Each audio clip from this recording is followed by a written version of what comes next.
Samsung is by far the biggest company in South Korea. It makes more than twice as much as the next largest South Korean corporation. In order to house their more than 250,000 employees, the electronics giant has built its own city just outside Seoul. Today, we're learning about the city that Samsung built.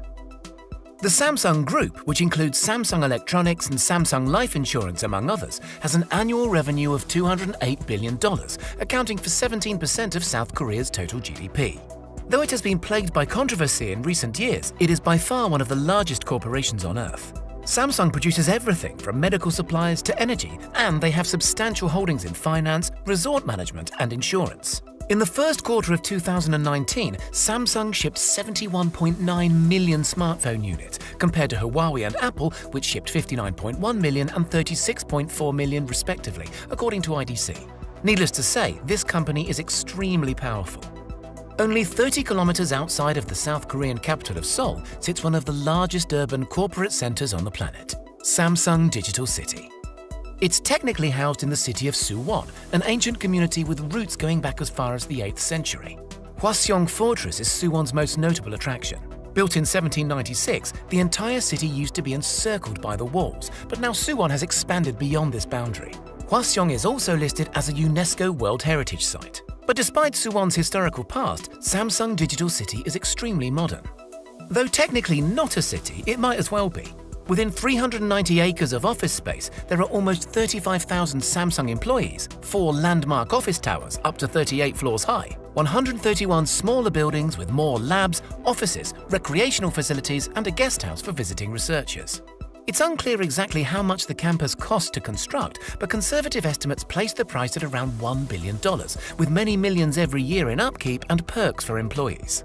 There's also what's called Samsung 5G City, which consists of an outdoor park where the company tests 5G network equipment, which is currently being deployed to telecom providers including in South Korea and the US.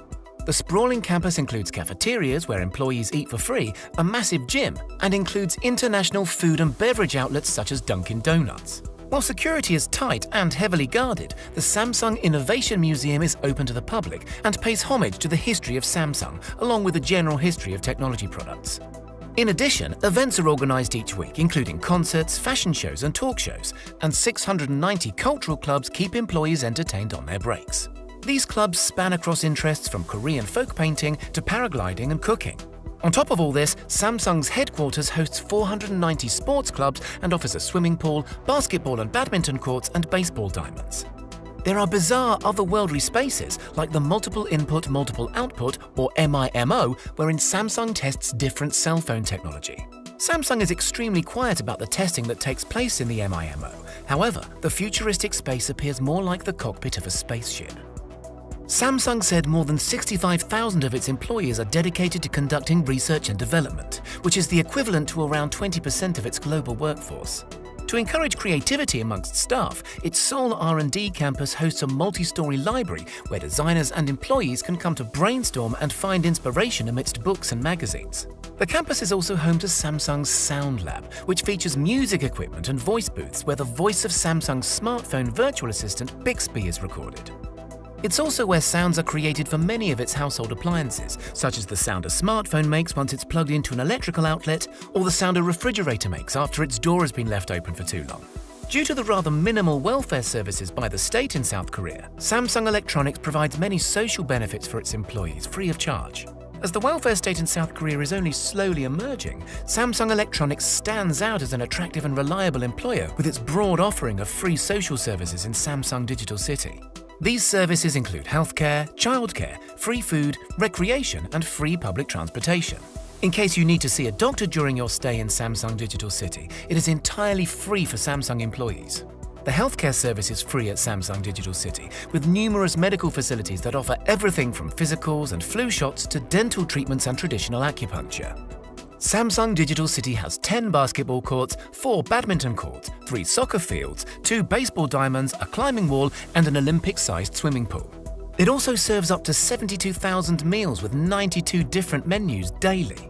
The cafeteria, with more than 4,100 seats, sources its produce from Suwon's neighborhoods, creating a strong link with farmers and producers. Kindergartens with 150 teachers look after 900 children of Samsung employees during the work week. In addition, the campus is home to a helicopter pad and free buses and trains for all their employees, with a total number of vehicles in the hundreds.